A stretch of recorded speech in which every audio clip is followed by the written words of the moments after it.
तो पहला जो क्वेश्चन है आज का सेट 6 का, ये है x का मान निकालना है।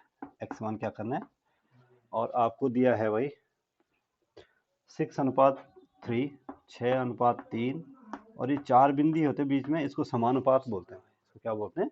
समानुपात। x/4, x/4। तो इसको कैसे लिखते हैं, ध्यान से देखो। इसको लिखते हैं 6/3, अनुपात को बट्टे, और जो समानुपात है इसको बराबर लिख देते हैं भाई, x/4, x/। अब क्रॉस मल्टीप्लाई कर दो, ये इधर गुणा ये इधर गुणा, 3 × x कितना हुआ, 3x, और 6 चौको 24, 6 चौको क्रॉस मल्टीप्लाई करना है, x बराबर 24/3, x बराबर आया 8। ये आपका आंसर हो, ठीक है ना। जहां पे समानुपात है वहां पे आपको बराबर लिखना है, और जहां पे अनुपात है वहां पे बट्टे लिखना है, ठीक है ना।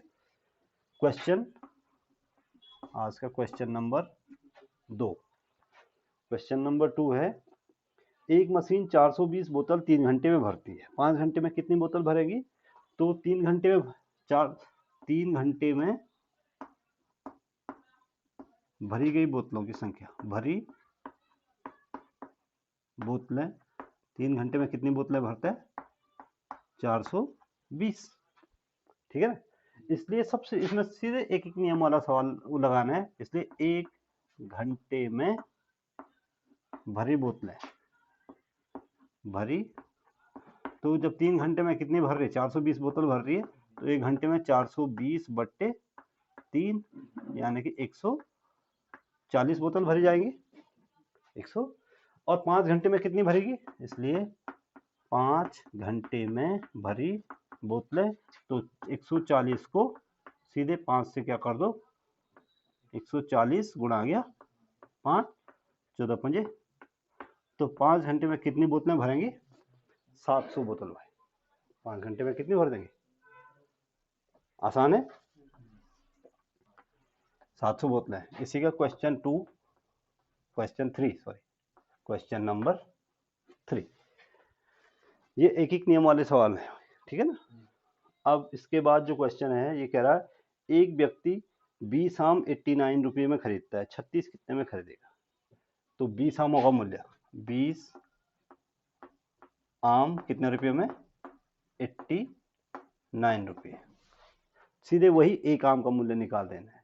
इसलिए एक आम बराबर 89/20 रुपीज, 89 ठीक है ना। और इसलिए कितने आम निकालने हैं? ये कह रहा है 36 आमों का मूल्य कितना होगा, इसलिए 36 आमों का मूल्य, 36 आमों का मूल्य हो जाएगा 89/20 इंटू 36। 89/20 इंटू किससे कटेगा? 4 से कटेगा, 4 पंजे 20, 4 नंबर 36, 9 से गुणा करो, 9 नंबर 81, 9 अट्ठा 72 और 8 80, 801/5 रुपये। अब ध्यान दो, यहाँ पे थोड़ा सा 5 से भाग देना है। किससे भाग देना है? तो 5 से भाग देने की एक शॉर्ट ट्रिक है भाई। 5 से भाग न देके हम क्या करते हैं कि ऊपर नीचे 2 से गुणा कर दो। 801 गुणा गया 2/5 गुणा गया 2 से गुणा करो तो 1602, और बट्टे, अब 10 से भाग देंगे तो एक स्थान दशमलव आ जाएगा। क्या आएगा? भाग देने की जरूरत नहीं पड़ी ना, गुणा करके हो गया काम। तो ये 160 रुपये 20 में से आ गया, 160 रुपये और इतना रुपया। किसी भी, अगर कहीं पर भी भाग करते समय भाग में 5 आए, ऊपर नीचे 2 से गुणा कर दो, ठीक है ना। और उससे क्या होगा कि नीचे 10 आ जाएगा और एक स्थान पे दशमलव लग जाएगा, ठीक है। तो गुणा करने की जरूरत, भाग देने की जरूरत नहीं पड़ेगी। आगे बात समझ में? अभी चलते हैं क्वेश्चन, इसी का क्वेश्चन 4। आज का जो क्वेश्चन 4 है, ये कह रहा है किसी वृत्त का क्षेत्रफल वृत्त की परिधि निकालनी भाई आपको। जो सबसे पहले वो चीज देखो कि जो आपको निकालनी है वो क्लियर करो। अब आपको इस समय क्या निकालनी है, वृत्त की परिधि, और आपको दिया है वृत्त का क्षेत्रफल। वृत्त का क्षेत्रफल 154 सेंटीमीटर स्क्वायर, सेंटीमीटर का, ठीक है। अब वृत्त का क्षेत्रफल निकल गया, वृत्त का क्षेत्रफल सॉरी दिया हुआ है। अब वृत्त का क्षेत्रफल क्या होता है, वृत्त का क्षेत्रफल होता है पाई आर स्क्वायर, इसलिए पाई आर का स्क्वायर बराबर 154। पाई का मान कितना होता है 22/7, आर स्क्वायर बराबर 154, आर स्क्वायर बराबर 154 इंटू 7 ऊपर और 22 नीचे, 22 7 154 होता है भाई, और 7 कितना हो गया 49। तो आर बराबर हो गया, वर्गमूल निकाल देंगे, आर स्क्वायर बराबर 49, तो आर बराबर कितना 49 का वर्ग, स्क्वायर हटाने के लिए वर्गमूल निकालेंगे, 3 घात हटाने तो उसके लिए क्या निकालेंगे क्यूब रूट यानी कि घनमूल निकालेंगे। तो कितना आया 7 सेंटीमीटर भाई, कितना आया 49 का वर्गमूल 7, ठीक है। और इसलिए हमें निकालना क्या था, हमें निकालनी है वृत्त की परिधि। वृत्त की परिधि होती है भाई 2 पाई आर। अगर जिसको सूत्र याद नहीं है सूत्र याद करते रहो बीच बीच में। वृत्त की परिधि कितनी होती है 2 पाई आर। तो वृत्त की परिधि हो गई 2 पाई का मान, जब तक बोला ना जाए तब तक पाई का मान 22/7 रखना है, और आर का मान कितना है 7, 7 से 7 कट गया, 22 दूनी 44, और मात्रक क्या आएगा सेंटीमीटर है, सेंटीमीटर में दिया है तो सेंटीमीटर, क्षेत्रफल होता तो वर्ग में, आयतन होता तो घन में। क्लियर। क्वेश्चन नंबर 4, आगे आप बढ़ते हैं थोड़ा सा, क्वेश्चन नंबर 5। क्वेश्चन नंबर 5 सुनो, एक वृत्त की त्रिज्या 42 सेंटीमीटर है, वृत्त की त्रिज्या आर बराबर 42 सेंटीमीटर, कितना सेंटीमीटर है। अब अर्धवृत्त की परिधि, अब थोड़ा सा ध्यान से देखो, ये अर्धवृत्त है भाई, ये क्या हुआ, ये क्या है अर्धवृत्त। तो अर्धवृत्त की परिधि में ये वाली, ये अर्धवृत्त की त्रिज्या कितनी है, ये स्मॉल आर है। तो पूरे वृत्त की त्रिज्या कितनी होती है 2 पाई आर। तो अर्धवृत्त की परिधि कितनी होती है पाई आर, पाई, पाई का मान 22/7 आर। लेकिन इसमें एक चीज और ध्यान रखना, ये भी होगा भाई, ये क्या है अर्धवृत्त, खाली ऐसे नहीं होगा ना, आधा नहीं होगा, छोड़ो, उसमें एक तार भी जुड़ा होगा बीच से, ठीक है ना। तो इसमें दो तरीके हैं, अगर हो सकता है कि केवल अर्धवृत्त की वक्रीय परिधि पूछे तो आपको सिर्फ पाई आर करना है, 2 पाई आर बटे 2 आधा हो जाएगा। और अगर इसमें ये भी जुड़ा हुआ है भाई, ये व्यास, तो अर्धवृत्त की परिधि, अर्धवृत्त की परिधि हो जाएगी 2 पाई आर बटे 2, कितना हुआ पाई आर बचा, और प्लस व्यास, ये वाला व्यास भाई, ये भी तो जुड़ा हुआ है, इसमें जुड़ा हुआ है। तो पाई का मान 22/7, आर का मान, और प्लस व्यास कितना, कैसे व्यास त्रिज्या का 2 गुना होता है, तो 42 का 2 गुना कितना हुआ 84, 7 छके 6, 22 छके 132 हुआ, 22 छके और प्लस 84, तो 4 और 2 6, 13 8 21, 216 सेंटीमीटर।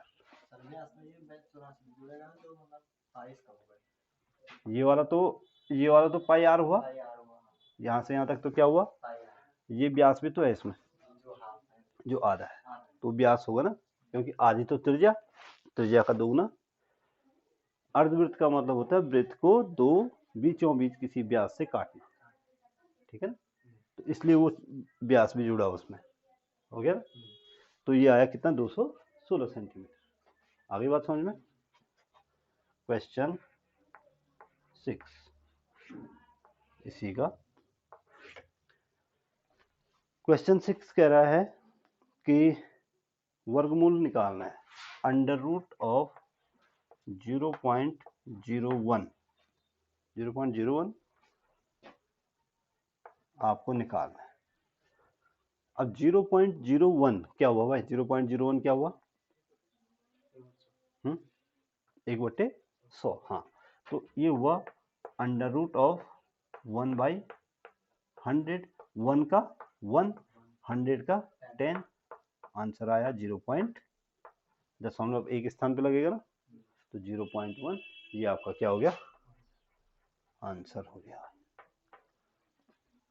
आसान है वाले ऐसे जैसे 3 में दे दिया उसने, 3 का दे दिया तो इसका पॉइंट पाएगा ना। बिल्कुल। जैसे उसने 3 का वर्गमूल का दे दिया 9, तो हम 9 को कैसे निकालेंगे, जैसे पॉइंट में लिखा हुआ है 0.9 लिखा हुआ है, जैसे 0.09 या 0.9, यहाँ पे लिखा है 0.09 लिखा 0.09 होगा, तो ये तो 9/100 हो जाएगा।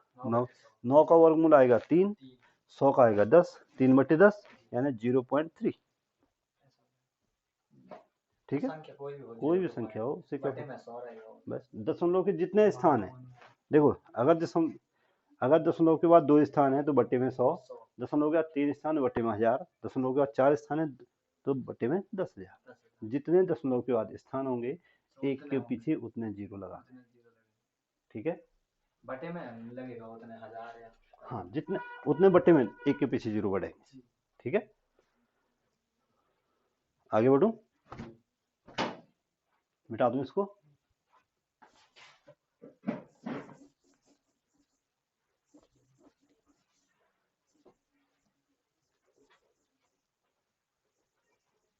नोट कर लिया तुम लोगों ने।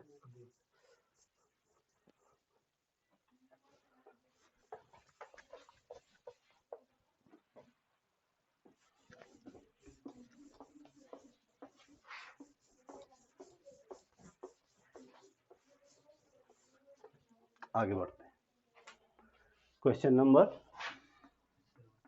7, क्वेश्चन नंबर 7, आज का क्वेश्चन नंबर 7 है 16 की पावर मान निकालना है आपको। क्या निकालो, 16 की पावर 3 और इसकी पावर 2, इसकी पावर, ठीक है ना। तो आपको मैंने क्या बताया, घातांक और करनी बताया था, a की पावर b, a की पावर m और उसकी पावर n, तो a की पावर क्या हो जाती थी, mn, गुणा हो जाती है, घात के ऊपर घात हो, घात आपस में गुणा हो जाए, तो ये हो जाएगा 16 की पावर 3 दूनी 6, यानी ये हो जाएगा 16 इंटू 16, 3 घात यानी 3 बार गुणा, ठीक है ना। तो कितना हो जाएगा, उस वजह से तुम्हारी किताब में आंसर ये दिया हुआ है 16 की पावर 6 दिया हुआ है, ठीक है ना। अब कई बार क्या होता है कि आपको गुणा करके बताना होता है, तो आप इन तीनों को गुणा कर लेना, क्यों, सॉरी 6 बार, 16 और 6 बार गुणा है, अब उतनी बार गुणा करना है। अब चूंकि इस समय आपको आपका आंसर यही दिया हुआ है 10 और कितना हो गया 16 की पावर 6, तो आपको यहीं तक करना है। बाकी अगर आपको दिया हुआ पूरा मान दिया हुआ है तो आपको ये गुणा करना है, गुणा करना सबको आता है। क्वेश्चन, आज का क्वेश्चन नंबर 8, क्वेश्चन नंबर 8 है, निम्न में से कौन अधिक कोण है, तो 70 डिग्री न्यून कोण, 90 डिग्री समकोण, 180 डिग्री ऋजु कोण और 170 डिग्री क्या होता है, अधिक कोण। देखो जीरो से अब नोट करते रहना है, जीरो से बड़ा, जीरो से और 90 डिग्री से छोटा, तो क्या होता है 0 डिग्री से बड़ा और 90 डिग्री से छोटा क्या होता है न्यून कोण। दूसरा ठीक 90 डिग्री, ठीक 90 डिग्री क्या होता है, ठीक 90 डिग्री के कोण को क्या बोलते हैं समकोण। तीसरी चीज आपको याद रखना है 90 डिग्री से बड़ा और 180 डिग्री से छोटा, 180 डिग्री से छोटा ये अधिकोण, ये क्या होता है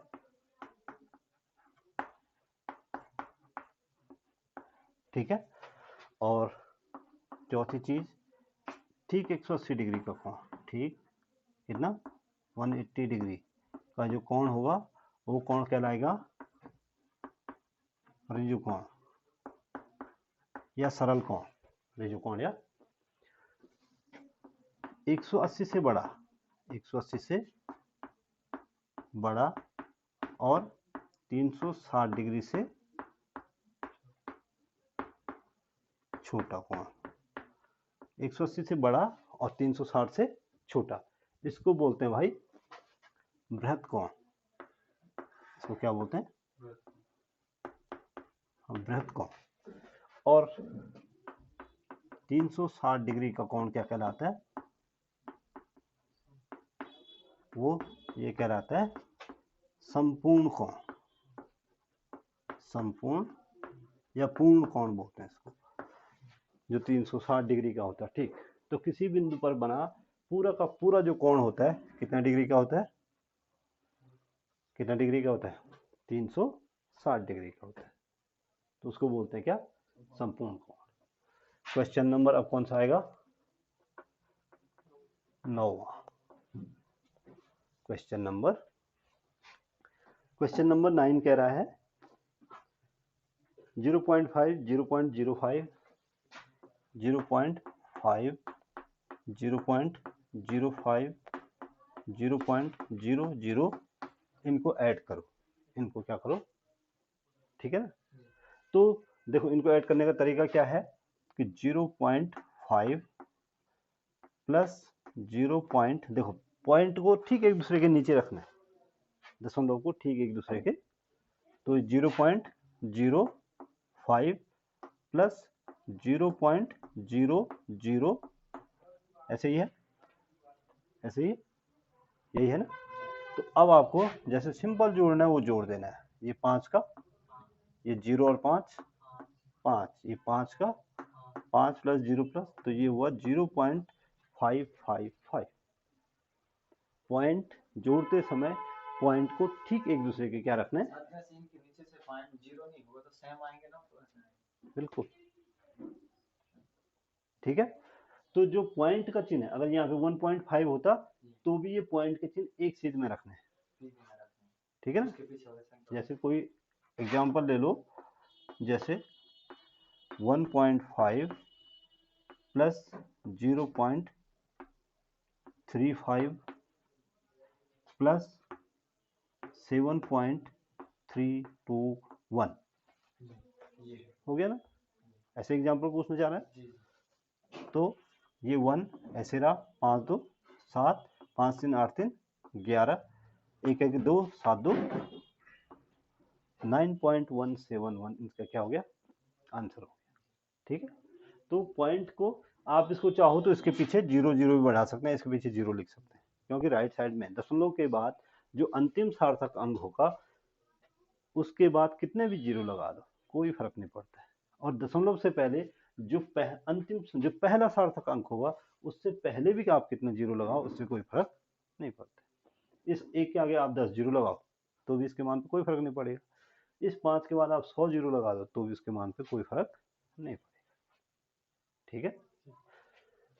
ये हुआ कौन सा क्वेश्चन, क्वेश्चन नंबर 9। क्वेश्चन अब 10वें, ठीक है। क्वेश्चन 10 है आज का, किस संख्या को 20% बढ़ाने पर वह 300 हो जाएगी। मान लेते हैं, माना किस संख्या को, हम मान, अब हमें मालूम नहीं है माना x को कितने परसेंट, 20%, 30%, मान लेते हैं x को 20% बढ़ाने पर, 20% बढ़ाने पर वह कितनी हो जाएगी, 300 हो जाएगी। सवाल में बोला था कि किस संख्या को 20% बढ़ाने पर वह 300 हो जाएगी। संख्या मालूम नहीं थी ना हमको, हमने कहा कि x को 20% बढ़ाने पर 300 हो जाएगी। तो x पहले संख्या कितनी है, x है पहले, इसको 20% बढ़ाना है, बढ़ाने का मतलब प्लस करना, तो x प्लस x का कितना परसेंट, 20%, और तब जाके ये कितना हो जाएगा, 300। क्लियर है। x का 20%, x गुणा गया 20/100 बराबर कितना, 300। ठीक है ना, और 20 पंजे कितना हुआ भाई, 100, तो x प्लस x बट्टे कितना आएगा, 5, क्यों, 20 पंजे हो गया 100, तो x बटे 5 आ गया, अब बराबर कितना, 300। ठीक है, और x प्लस, अब इनका एल्शियम ले लो भाई, इधर एल्शियम कितना आ जाएगा, इन दोनों का एल्शियम कितना आ गया, इसके बट्टे में कुछ नहीं है तो क्या मानेंगे, 1, तो 5x plus 1x, 5x 1x लिखा नहीं जाता है, सिर्फ क्या लिखेंगे, x, और बराबर कितना, कितना है, 300। 5x प्लस x कितना हुआ, 6x, और ये इधर गुणा हो गया भाई बट्टे वाला, तो 5 दिया 1500, x बराबर हो गया 1500 बट्टे 6, x बराबर हो गया 350, नहीं 250, कितना, 2 से 6 से भाग दो 1500 में, कितना है, 25 छके 150 होता है, तो कितना हुआ, 200। अब 250 देखो, 250 का 20% हुआ भाई, 250 गुणा गया 20/100, 250 गुणा गया 1/5, यानी कि 25, नहीं 50, कितना, 250 का 20%, 25 दूनी 50 हुआ, और 50 को 250 में जोड़ेंगे तो कितना आएगा, 300। तो संख्या को हमने 20% बढ़ाया, 300 हो गई नहीं, हो गई, तो चेक भी साथ साथ हो जाता है। अब हमारे पास है कौन सा, क्वेश्चन 11। क्वेश्चन नंबर 11 है गोले के आयतन का सूत्र, नहीं पहले उससे पहले एक और है, 10.3 10 पॉइंट इंटू 10 पॉइंट, नहीं 10.3 इंटू 1.07, 1.07, इनको गुणा करना है भाई, इनको क्या करना है, तो आपको क्या करना है, देखो पॉइंट छोड़ दो, भूल जाओ पॉइंट भी है इसमें, ठीक है ना, सीधे 103 को गुणा कर दो 107 को, ठीक है, सातिया 21, सातिकम 7, 0 0 गुणा करना सबको आता है, फिर 1 से 1 3 3, 1 0 का 0, 1 एकम जोड़ दो 1 2 7 3 10 1, इतना ही हुआ, और दशमलव देखो 1 2 और 3 पीछे से गिनना है, तो 1 2 और 3, 1 2 3, तो इतना आ गया, ये तुम्हारा क्या हो गया, आंसर हो गया। ठीक है ना, आसान है।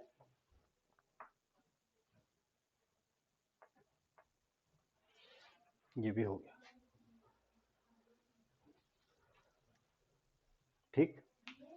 अब इसके बाद क्वेश्चन नंबर आज का कौन सा है, क्वेश्चन 12। आज का क्वेश्चन नंबर 12 कह रहा है गोले का आयतन, तो आपको याद रखना है गोले का, इससे पहले ही बताया मैंने, 4/3 पाई r क्यूब, इतना घन मात्रक, जहां r क्या है, गोले की त्रिज्या है, तो गोले का आयतन का फॉर्मूला है भाई 4/3 पाई r क्यूब, 4/3 याद रहेगा, 4/3 पाई r क्यूब। ठीक है, इसके बाद आज का क्वेश्चन नंबर 13। क्वेश्चन नंबर 13 है 0.0025 आपको भिन्न के रूप में लिखना है। क्या लिखने हैं? 0.0025 0.0025। ठीक है ना, इसको हम क्या लिख सकते हैं? 25/1 2 3 4 स्थान दशमलव है, तो 1 2 3 4, तो 25 से 100 कटेगा 4 बार, ये 100 कटेगा 25 से कितनी बार? 4 बार, 1/400 ये आपकी भिन्न हो गई। ये आपकी क्या हो गई? आसान है, ठीक है ना। आज का next question, question number 14। Question number ये कह रहा है x का 7% 35 है। x का 7% कितना है? 35। तो x का मान निकालो। ठीक है, का मतलब क्या होता है? x गुणा आ गया 7/7% यानी 7/100। ठीक है ना, और x इक्वल टू हो जाएगा सीधे 35 इंटू 100/7 और 7 पंजे 35 और x बराबर 5 गुणा गया 100 यानी कि कितना होगा भाई? 7 पंजे 35 500। ये आपका आंसर हो गया। सिंपल। इन वाला था ना, ऐसे ही कोई भी होगा, जैसे उन्होंने बड़ा दे दिया हमें संख्या, मतलब x तरीका यही है, 30 बटे ऐसे ना सर, कितना भी बड़ी संख्या हो तरीका तो यही होगा। ठीक है ना, संख्याओं पे डिपेंड नहीं करेगा, आपके सॉल्व करने का मेथड क्या है उस पर डिपेंड करेगा। एक जोड़ने वाला भी देते थे ऊपर, जैसे 4 4 4 3 हाँ, बताता हूँ, अभी आता अभी आएगा। ठीक है, जहाँ जहाँ आएगा वहाँ बताते जाऊँगा। ठीक है, ये तो कल, ये वाला तो कल बताया था, और आगे है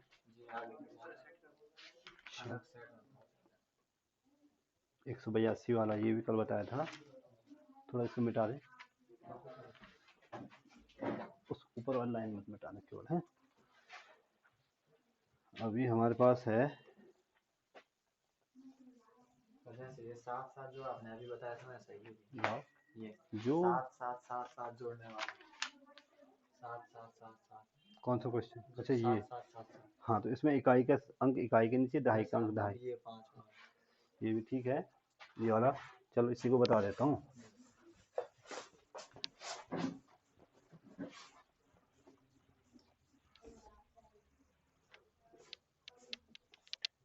ठीक है, क्वेश्चन नंबर कौन सा? 15। क्वेश्चन नंबर आपको ऐड करना है 7 7 7 7 7 7 7 7 प्लस 7 7 7 प्लस 7 7 प्लस 7 प्लस यही वाला।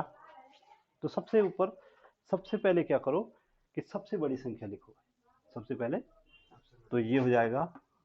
ध्यान से देखो 7 7 7, इसके बाद 7 7, ध्यान दे इस इकाई के नीचे इकाई का अंक, दहाई के नीचे दहाई का अंक, सैकड़े के नीचे, फिर ये वाला 7 7 7 और ये वाला लास्ट 7, 7 7 7 7 7 7 चौको 28, 7 या 21 और 2 23, 7 चौको और 7 दूनी 14 2 16, 7 और 1, ये आपका आंसर हो गया। जो सिंपल जोड़ना है उसमें इकाई का अंक मिलाना है, इकाई का अंक इकाई के नीचे, दहाई का अंक दहाई के नीचे, सैकड़े का अंक सैकड़े के नीचे, और जो पॉइंट वाला है उसमें पॉइंट मिलाना है। पॉइंट से दाईं ओर वाले अलग, पॉइंट से बाईं ओर वाले अलग।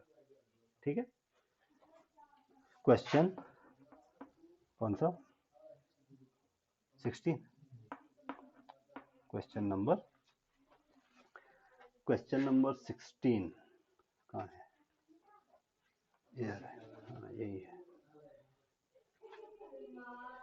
एक आयताकार मैदान की परिधि जिसकी भुजा आयत की भुजा है, यानी लंबाई चौड़ाई दे रखी है। आयत की भुजा को लंबाई चौड़ाई लिखेंगे हैं। आयत की लंबाई है भाई 40 मीटर, बड़ी भुजा को लंबाई और छोटी भुजा को क्या मानो, चौड़ाई। चौड़ाई है कितना, 10 मीटर, ठीक है ना, लंबाई। और अब आपको निकालना है आयताकार मैदान की परिधि, इसलिए आयत की परिधि बराबर होता है भाई 2 गुणा गया लंबाई धन चौड़ाई, 2 गुणा गया लंबाई धन चौड़ाई। तो ये हो गया 2 गुणा गया लंबाई है 40 धन 10, 40 और 10 50, 50 दूनी 100, मीटर है तो मीटर है तो ठीक है, हो गया, आसान है। क्वेश्चन नंबर कौन सा, 17। क्वेश्चन नंबर ये कह रहा है कि एक रेलगाड़ी 36 किलोमीटर प्रति घंटे की चाल से चल रही है। रेलगाड़ी की चाल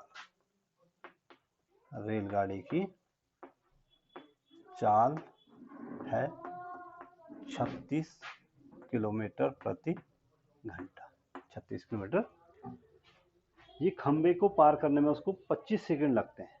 खंबे को पार करने में कितने सेकंड लगते हैं। अब देखो समय किस में दिया हुआ है, सेकंड में, यहाँ किस में दिया हुआ है, किलोमीटर प्रति। तो जो किलोमीटर प्रति घंटा है उसको मीटर पर सेकंड में बदल दो भाई, ये हो जाएगा 36 गुणा के किलोमीटर में कितने मीटर बताया था, 1000 से गुणा करो और 60 गुणा के 60 से क्या दे दो, भाग दे दो। 1 2 1 2 6 छके 36, कितना आया 10 मीटर पर सेकेंड, 10 मीटर पर। अब एक चीज आपको नोट करनी है, अगर कोई रेलगाड़ी चल रही है, रेलगाड़ी लंबी होती है, ठीक है ना, तो किसी खंबे को पार करने में उसको कितनी दूरी चलनी पड़ती है। रेलगाड़ी को किसी खंबे को पार करने में अपनी लंबाई के बराबर दूरी तय करनी पड़ती है, क्योंकि जैसे ही पहला डब्बा का यानी कि रेलगाड़ी का मुंह या इंजन पहुंचा, और क्रॉस तब तक नहीं माना जाएगा जब तक लास्ट डब्बा क्या ना हो जाए, क्रॉस। ठीक है, तो आपको नोट करना है कि रेलगाड़ी को खंबा पार करने में अपनी लंबाई के बराबर,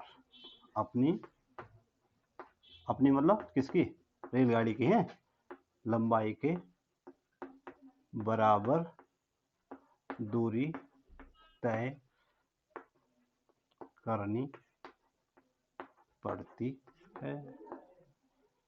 पहला नोट आपको ये याद रखना कि रेलगाड़ी को खंबा पार करने में अपनी दूरी के बराबर, अपनी लंबाई के बराबर दूरी पार करनी पड़ती। और अगर ध्यान दो, अगर रेलगाड़ी प्लेटफॉर्म को पार करनी, रेलगाड़ी को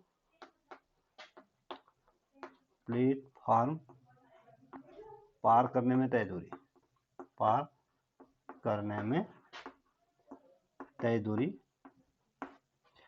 प्लेटफॉर्म को पार करने में तय दूरी कितनी होगी, तो ये हो जाएगी भाई रेलगाड़ी की लंबाई प्लस प्लेटफॉर्म की लंबाई। क्योंकि हर बार खंबे वाले सवाल नहीं आते, कई बार क्या होता है कि 100 मीटर लंबा प्लेटफॉर्म है, रेलगाड़ी उसको इतने समय में पार करती है। रेलगाड़ी अगर प्लेटफॉर्म को पार कर रही है तो इसका मतलब उसको दूरी तय करनी पड़ेगी रेलगाड़ी की लंबाई और प्लेटफॉर्म की लंबाई के योगफल के बराबर, ठीक है। और चूंकि खंबा होगा, खंबे की लंबाई, वैसे खंबे की भी कुछ दूरी होगी या चौड़ाई होगी, लेकिन वो रेलगाड़ी की लंबाई की तुलना में नगण्य मानी जाएगी, ठीक है। तो अब प्रश्न में बोला हुआ है, ये कह रहा है भाई सुन लो, रेलगाड़ी को खंबा पार करने में कितने सेकंड लगते हैं, 25 सेकंड।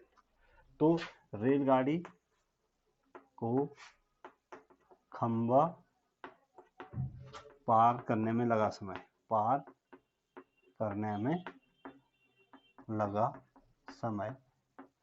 कितना सेकंड है, 25 सेकंड। रेलगाड़ी को खंबा पार करने में कितने सेकंड लगते हैं। और रेलगाड़ी को खंबा पार करने में लगा समय बराबर क्या होता है, दूरी बटे चाल। और दूरी कितनी है, दूरी क्या बोला मैंने, रेलगाड़ी को खंबा पार करने में अपनी लंबाई के बराबर दूरी तय करनी पड़ती। तो दूरी हो गई है रेलगाड़ी की लंबाई, रेलगाड़ी की लंबाई और बटे समय बराबर दूरी बटे चाल बटे रेलगाड़ी की चाल, रेलगाड़ी की, और बराबर कितना हो जाएगा, कितना हो जाएगा 25।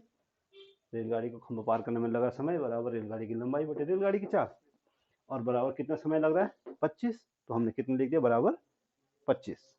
ठीक है, अब रेलगाड़ी की लंबाई तो मालूम नहीं है हमको, ये तो हमको निकालनी थी, तो इसलिए रेलगाड़ी की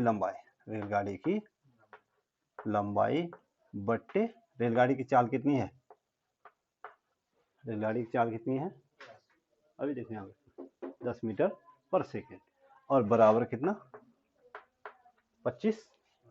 तो रेलगाड़ी की लंबाई बराबर रेलगाड़ी की 25 संख्या 250 मीटर है भाई।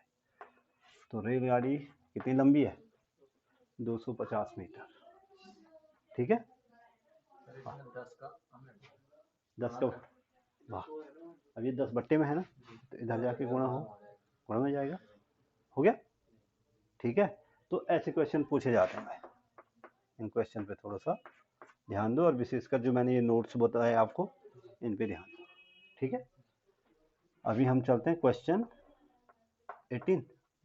क्वेश्चन नंबर 18 है, 25 टोकरी 35 दिन में तैयार होती हैं, तो एक टोकरी होगी 35/25, और 110 टोकरी कितनी हो जाएगी 35/25 गुणा के 110। ये बता चुका हूँ मैं, ऐसा सवाल आ चुका है पहले। ठीक है, तो बताऊं लिखूं, हो जाएगा। एक तोता 28 रुपये 40 पैसे में बिक्री करने से रेणु 25% लाभ निकालती है, क्रय मूल्य निकालो। ठीक है, आपको क्या निकालना है, क्रय मूल्य आपको ये x रुपये मान लेते हैं भाई, ये हमने क्या कर दिया मान लिया कि क्रय मूल्य कितना है ये, और ये आपको निकालना भी है भाई। ठीक है, और लाभ कितना परसेंट है, लाभ है 25%, लाभ की दर कितनी है, और विक्रय मूल्य कितना है, विक्रय मूल्य कितना है, विक्रय मूल्य है भाई 28 रुपये 40 पैसे, 28 रुपये और 40 पैसे। अब आप जानते हैं विक्रय मूल्य बराबर होता है क्रय मूल्य धन लाभ, क्रय मूल्य, इसलिए विक्रय मूल्य हो जाएगा क्रय मूल्य प्लस लाभ बराबर हो गया भाई 28.40, 28 विक्रय मूल्य बराबर क्या होता है क्रय मूल्य धन लाभ। अब क्रय मूल्य कितना माना हमने x, लाभ कितना है x का कितना परसेंट 25%, तो x गुणा के 25/100 लाभ हो गया, और बराबर हुआ भाई 28 रुपये और 40 पैसे, 28 रुपये और, अब 25 चक्कू 100, 25 चक्कू इन दोनों का एलसीएम कितना आ गया 4, ये हो गया 4x और प्लस ये हो गया x 28.40 हो गया। देखो यहाँ पे ये x/4 बचा ना, 4 इधर गुणा हो गया, ये इधर गुणा हो जाएगा, तो 4x और x जुड़ के कितना हुआ 5x, 4x और x जुड़कर 5x, और बराबर ये इधर गुणा करो 0, 4 चक्को 16, 4 8 32 और 1 33, 4 दूनी 8 और 3, यहाँ पे दशमलव लग जाएगा, यहाँ पे क्या लगेगा, तो x बराबर 113.60 बट्टे 5 बट्टे, आप चाहो तो 5 से भाग दो, या फिर वो वाला तरीका अपनाओ ऊपर नीचे 2 से गुणा कर दो। ठीक है ना, तो क्रय मूल्य ये लास्ट में निकलेगा तुम्हारा क्या, क्रय मूल्य 5 से भाग दे दो, चाहे ऊपर नीचे 2 से गुणा करो, 2 0 का 0, 2 छक्के 12, 2 3 6 1 7 और 2 एकम 2, 22 65 कैसे हो रहा है 227 रुपये 20 पैसा, 227 227 रुपये नहीं, 3 स्थान अब यहाँ पे आएगा ना दशमलव, यहाँ पे आ जाएगा दशमलव, क्योंकि बट्टे में 10 आएगा ऑलरेडी। तो 22 रुपये 72 पैसे, 22 रुपये 72 पैसे। पीछे वाले जीरो को कोई मतलब नहीं है। तो 22 रुपये 72 पैसे में खरीदा होगा और कितने में बेचा? 28 रुपये 40 पैसे में। लाभ कितना परसेंट हुआ? 25%। आ गई बात समझ में? अभी क्वेश्चन नंबर 19, क्वेश्चन नंबर ये कह रहा है 4 क्रमागत पूर्णांकों का योग 266 है। 4 क्रमागत, क्रमागत माने क्रम प्लस आगत, क्रम से आने वाले 4 क्रमागत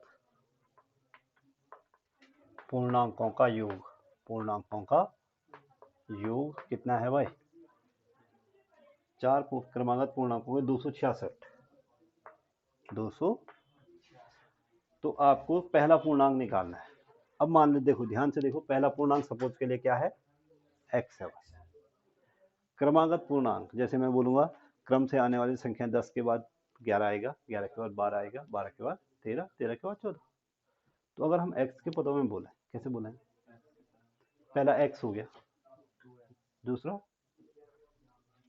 जो हमेशा क्रमागत पूर्णांक है वो अपने से पहले वाले पूर्णांक से ठीक एक ज्यादा होता है, तो पहला x+1, दूसरा, पहला तो x हो गया, दूसरा x+1, तीसरा x+2, तीसरा, चौथा x+3 बराबर कितना? 266, 200।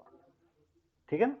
अब देखो x, 2x, x कितना हुआ? 4x और प्लस 1 2 1 3 3 और 3 6 बराबर 266 और 6। ठीक है, और 4x बराबर हो गया 266 माइनस 6, तो 200 कितना बचा? 60, और x बराबर 260 के बट्टे में चला जाएगा कितना? 4। तो x बराबर 4 छके 24, कितना बचा? 4 पंजे। तो जो पहला पूर्णांक है ये क्या हो जाएगा? पहला, दूसरा कितना होगा? 66, तीसरा 67, चौथा 68। तो 66, 65, 67, 68, इन सबको जोड़ोगे तो 266 आएगा। तो क्रमागत पूर्णांक का मतलब होता है क्रम से आने वाले पूर्णांक, जिनमें हम, जो कि अपने से पहले वाले पूर्णांक से ठीक एक अधिक होता है। राइट? क्लियर हो गया बात? इसके बाद एक है क्वेश्चन 20, आज का question number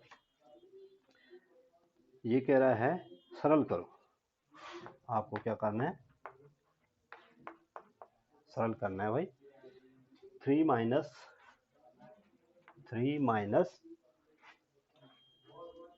5 plus 2, 5 plus 2 into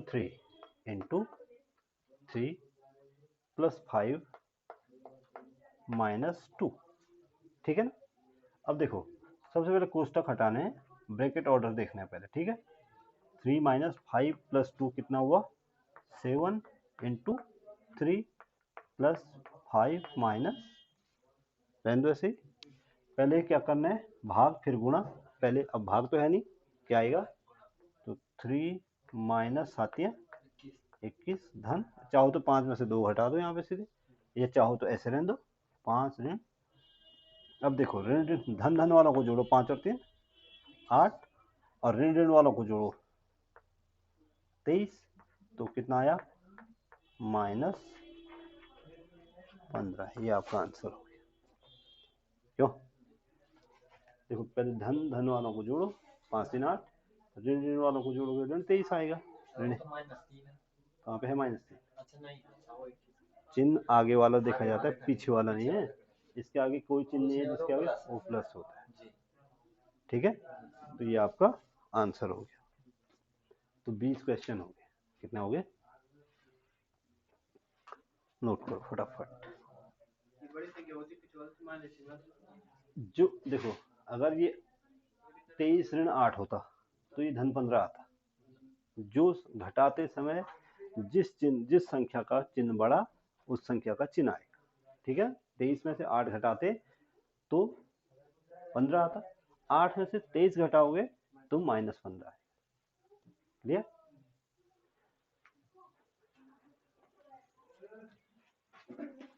हो गया? तो इस क्लास को यहाँ पे विराम देते हैं।